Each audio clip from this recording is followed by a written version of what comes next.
బయోస్కోప్లో ఇవాల్టి ప్రధాన వార్తల్ని చూద్దాం.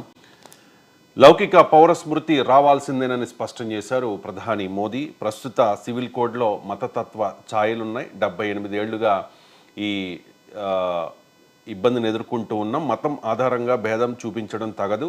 అన్ని ఎన్నికలు ఒకేసారి జరగడం మేలు. స్వతంత్ర వేడుకల్లో ప్రధాని మోదీ స్పష్టం చేశారు. 98 నిమిషాల తన సుదీర్ఘ ప్రసంగంలో దేశం కంటే నాకేది ఎక్కువ కాదు అంటూ ఆయన క్లారిటీ ఇచ్చారు.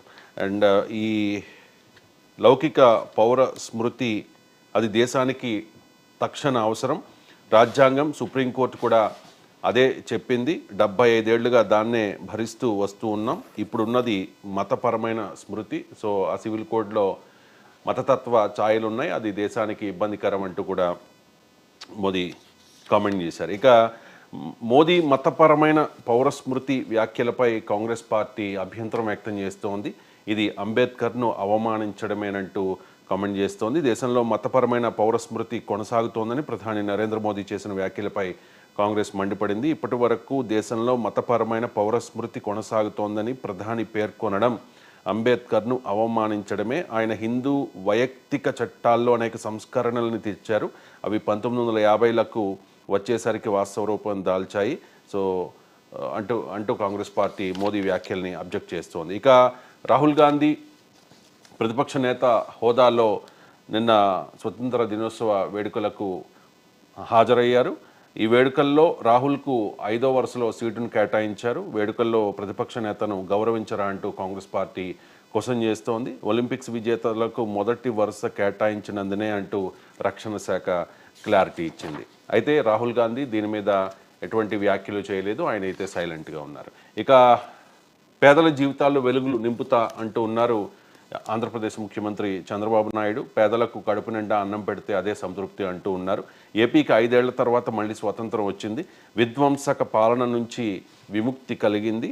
ఇక అభివృద్ధిలో దూసుకుపోతాం. అక్టోబర్ 2న విజన్ 2047 అంటే 2047 విజన్తో ముందుకెళ్తామంటూ చంద్రబాబు నాయుడు స్పష్టం చేశారు. ఇక డిప్యూటీ సీఎం హోదాలో పవన్ కళ్యాణ్ స్వతంత్ర దినోత్సవ వేడుకల్లో పాల్గొన్నారు. సుపరిపాలనతో రాష్ట్రాన్ని పునర్నిర్మిస్తాం, సూపర్ 6కు ప్రాధాన్యం ఇస్తాం, షణ్ముఖ వ్యూహంతో ముందుకు వెడతాం, అభివృద్ధి, సంక్షేమం, శాంతి భద్రతల్లో మేటిగా ఏపీని తీర్చిదిద్దుతామని చెబుతూ ఉన్నారు. ప్రజా సంపదను దుర్వినియోగం చేసిన ఎవరిని కూడా వదిలిపెట్టము అని చెప్పి వైసీపీ నాయకులకు ఒక హెచ్చరిక జారీ చేశారు. ఇక ఫ్యూచర్ స్టేట్గా తెలంగాణ సకల జనులు సుఖశాంతులతో శోభిల్లే రాష్ట్రంగా మార్చుతాం, తెలంగాణ బ్రాండ్ను విశ్వవేదికపై సగర్వంగా చాటాలి అంటూ తెలంగాణ ముఖ్యమంత్రి రేవంత్ రెడ్డి ప్రజలకు పిలుపునిచ్చారు. ఇక చేసి చూపించాం, 2 లక్షల మాఫీ హామీ నెరవేర్చాం, హరీష్ సిగ్గుంటే రాజీనామా చెయ్యి అంటూ రేవంత్ రెడ్డి హరీష్కి సవాల్ చేశారు. రైతు రుణమాఫీ మీరు అన్నట్టుగా హామీ నెరవేర్చాము అని చెప్పి గతంలో హరీష్ రావు ఒక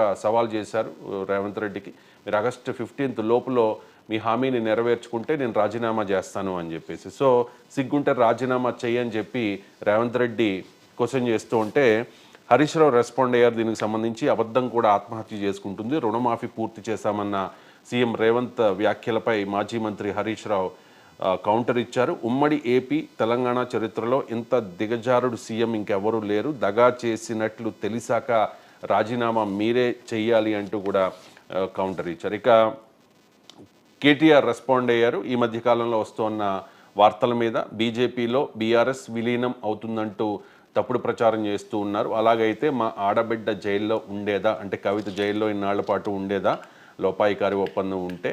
కానీ నిజానికి కాంగ్రెసే భారతీయ జనతా పార్టీతో లోపాయికారి ఒప్పందం కుదుర్చుకుంది అంటూ కూడా కౌంటర్ ఇచ్చారు. ఇక సీతక్క వర్సెస్ కేటీఆర్ మాటల యుద్ధం కొనసాగుతోంది. బస్సులో అల్లం ఎల్లిపాయ వలిస్తే తప్పని మేము ఎక్కడన్నాం సీతక్క అంటూ సీతక్క మాట్లాడిన దానికి కౌంటర్ ఇచ్చారు. బస్సుల్లో కుట్లు అల్లికలు అవసరమైతే బ్రేక్ డ్యాన్స్, రికార్డింగ్ డ్యాన్స్ చేయండి అంటూ కేటీఆర్ కామెంట్ చేశారు. సో ఈ వ్యాఖ్యల్ని మహిళల మీద ఈ టైప్లో ఇటువంటి వ్యాఖ్యలు చేయడాన్ని సీతక్క అపోజ్ చేస్తూ ఉన్నారు. కేటీఆర్పై కేసు కూడా నమోదు చేయాలి అంటూ డిమాండ్ చేస్తూ ఉన్నారు. సుమోటోగా విచారణకు స్వీకరించింది మహిళా కమిషన్. సో ఇవి ప్రధాన వార్తలు. చిన్న బ్రేక్ తీసుకుందాం. బ్రేక్ తర్వాత ప్రొఫెసర్ నాగేశ్వర్ గారితో విశ్లేషణ కార్యక్రమం కొనసాగుతుంది.